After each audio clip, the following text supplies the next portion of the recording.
صلی علی رسول الکریم اما بعد.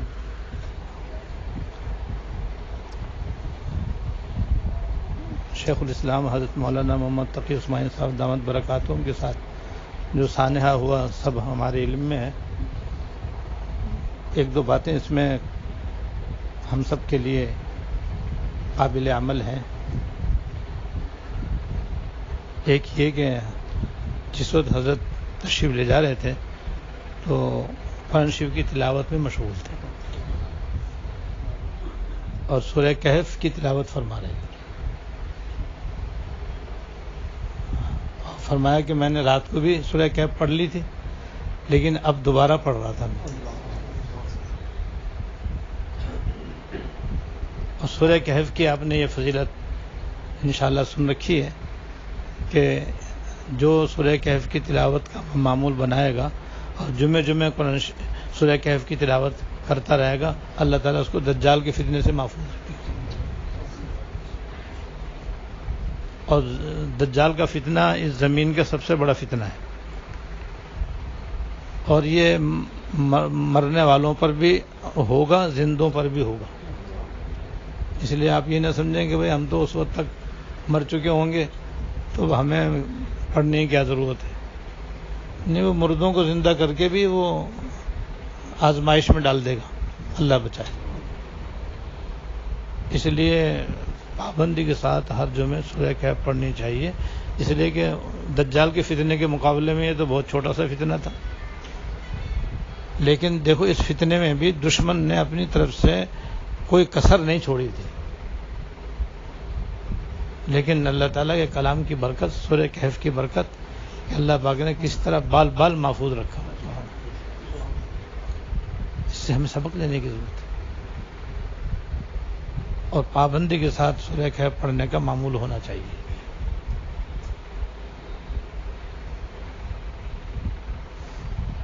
اور پھر حضرت کے ڈرائیور جو تھا اس کے ہاتھ میں گولی لگی تھی جس کی وجہ سے دایاں ہاتھ اس کا کام نہیں کر رہا تھا. تو اس کی ہمت دیکھو، اس کا حوصلہ دیکھو.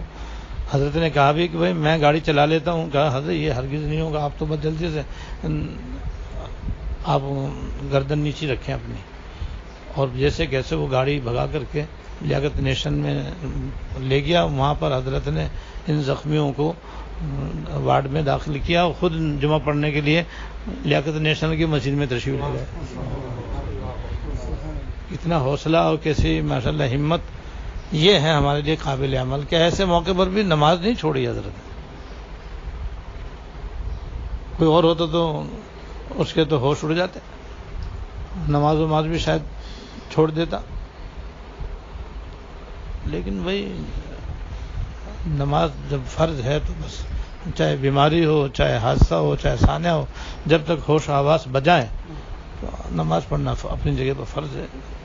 ہم دکانداری کے پیچھے نماز چھوڑ دیتے ہیں، کتنی ہماری کوتاہی کی بات ہے. ذرا سی تقریب ہماری ہو جائے تو پس عشاء کی نماز غائب، فجر کی نماز قضا. ذرا سی تفریح گاہ میں تفریح کرنے چلے گئے تو بس کتنی نمازیں ختم اور قضا. یہاں تو بھائی جان لیوا حادثہ تھا، لیکن اس کے باوجود دیکھ لو مریضوں کو ایمرجنسی میں داخل کیا، زخمیوں کو وہاں داخل کیا، خود مسجد میں جا کے نماز کے لیے تشریف فرما ہو گیا.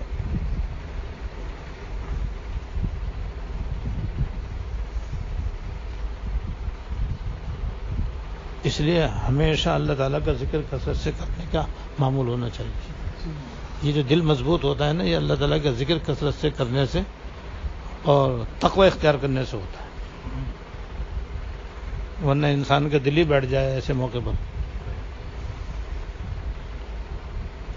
اس لیے ایک یہ سبق یاد رکھنا چاہیے کہ جو بھی ذکر آپ کو بتایا گیا ہے اس میں دو ذکر بتائے جاتے ہیں. ایک صبح شام کی تسبیحات ہے، ایک ہمہ وقتی بھی ذکر ہے کہ چلتے پھرتے اٹھتے بیٹھتے ہر وہ زبان پہ ذکر رہنا چاہیے. اور وہ دو ہیں، دو میں سے کچھ ایک لے لو بس.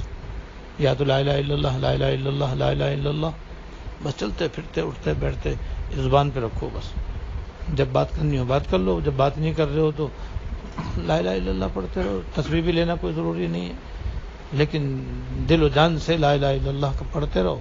کبھی کبھی محمد الرسول اللہ صلی اللہ علیہ وسلم پڑھتے رہو. دوسرا ذکر ہے درود شریف یا درود شریف. چلتے پھرتے اٹھتے بیٹھتے ہر وقت درود شریف پڑھتے رہو.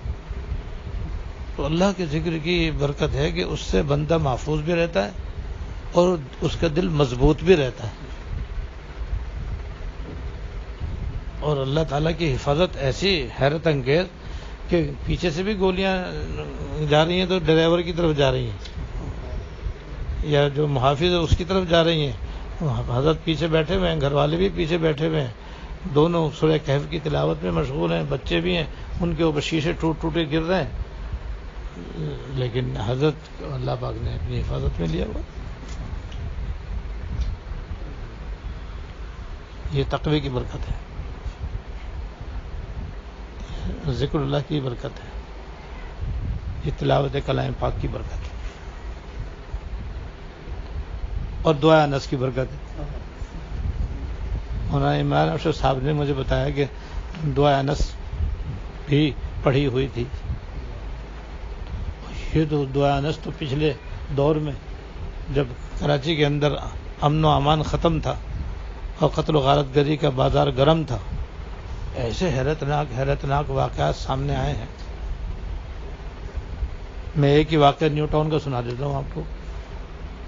وہاں کے ایک استاد اپنے مین گیٹ سے باہر نکلے تو دہشت گرد آ گئے اور ٹی انہوں نے ان کے یہاں لگا دی, اور اس کے کیا کہتے ہیں جس میں, ہاں, ٹائیگر کو دبانے لگا, وہ چالو ہی نہ ہو.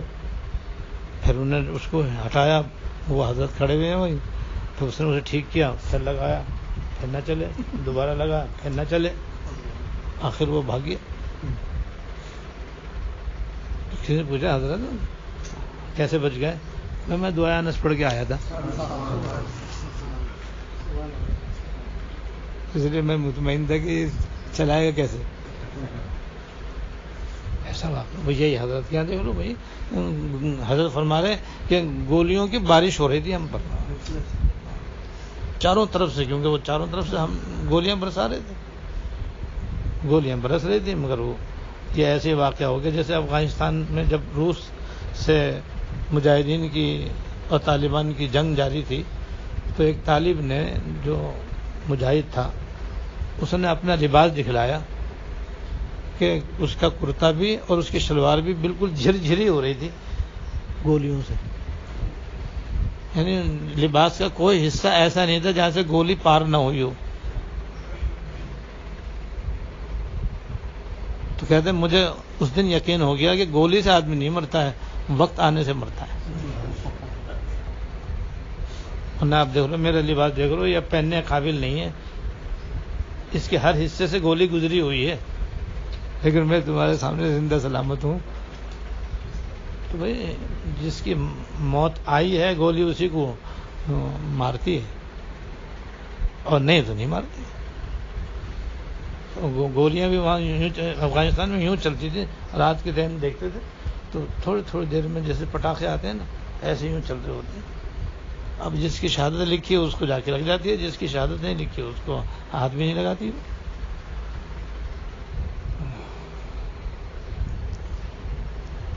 اور آئندہ دعا بھی کرنی چاہیے اپنے لیے بھی, حضرت کے لیے بھی, اور تمام علماء حق مدارس دینیہ کے لیے اور دینی قوتوں کے لیے دعا کرنی چاہیے کہ اللہ تعالیٰ حفاظت فرمائے, ہماری بھی حفاظت فرمائے, ان کی بھی حفاظت فرمائے. اور یہ پرچہ میں نے پہلے بھی آپ کو کیا تھا, حفاظت کی دعائیں. تو یہ بھائی اپنے آپ کے پاس ہوگا انشاءاللہ, جس کے پاس نہ ہو تو اس کی فوٹو کاپی کروا لینا. تو یہ اس میں بھی ایسی دعائیں ہیں کہ بس یہ زندگی بھر کا بس معمول بنا لیں ہم, بس تو روزانہ بلا ناغہ سویرے ہمیں یہ دعائیں سب پڑھنی ہیں, اور شام کو مغرب کے بعد یا سونے سے پہلے ان کو جس طرح لکھا ہو اس طرح پڑھنا ہے, دم کرنا ہے. تو یہ سب دعائیں ایسی ہیں کہ صبح پڑھ لو تو شام تک کوئی بال نہیں ہلا سکتا انشاءاللہ تعالیٰ, اور رات کو پڑھ لو تو صبح تک کوئی بال نہیں ہلا سکتا. ایسے اللہ تعالیٰ اپنی رحمت سے حضرت کی بھی, حضرت والا کی حفاظت فرمائے, اور دونوں شیخین دامت برکاتہما کی اللہ تعالیٰ حفاظت فرمائے, اور ہمارے سارے اکابر اور علماء اور اہل حق اور مدارس کی حفاظت فرمائے اور ہم سب کی بھی حفاظت فرمائے.